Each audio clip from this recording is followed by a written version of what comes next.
October 2nd, 2020, I received a phone call from a friend of mine regarding an incident that took place that evening, earlier that morning actually, about 12:30 a.m.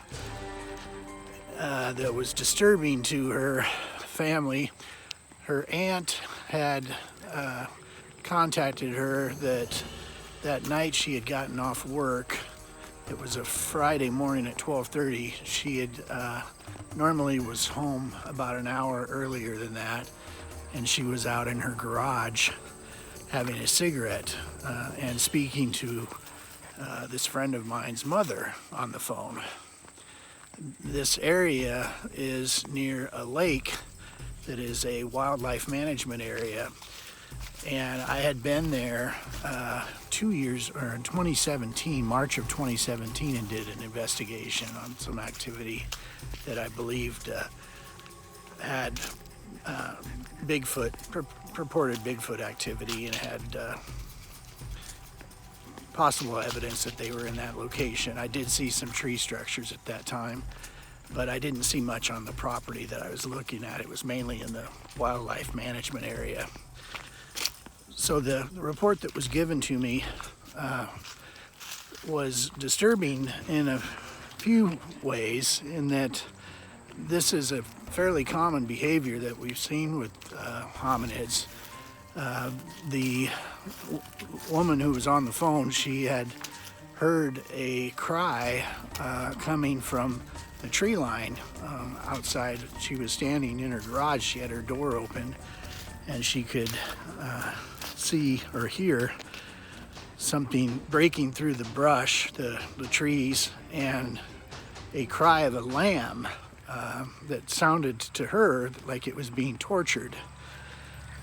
The incident only lasted a few minutes of the actual crying of the lamb, and but both her and her sister she was talking to on the phone could hear it, so it was loud enough. And like she had said, she thought it was being tortured. In my experience, when I heard this, I thought immediately that the lamb's leg was probably had been pulled off.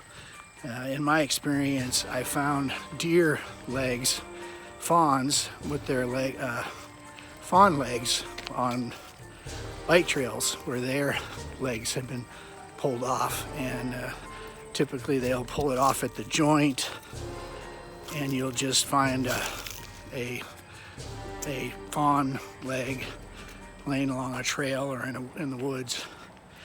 So I was familiar with this sort of thing, and I thought to myself, well, this is a behavior that we've seen before. Essentially,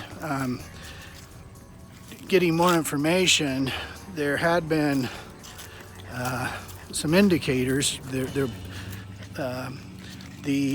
was a farm up the road from hers that did have a lamb, or was a sheep farm, and we believe that's where this lamb came from. Also, as she was standing there talking on the phone, the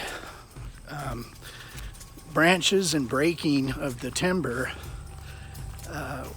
to her was very loud, and at one point the hominid came out of the timber line, and then she closed the door and became too afraid to look. She said she couldn't look to see what it looked like or what it was, but I got enough of the information about the size of what it would take to make these kind of large tree breaks. She was familiar with deer making coming through there and breaks of trees and stuff, or branches from deer, and this was much larger animal.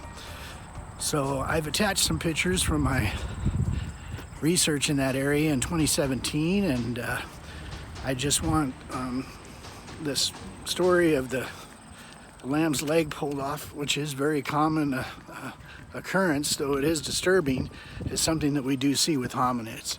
This is Richard Soule in the land of the giants.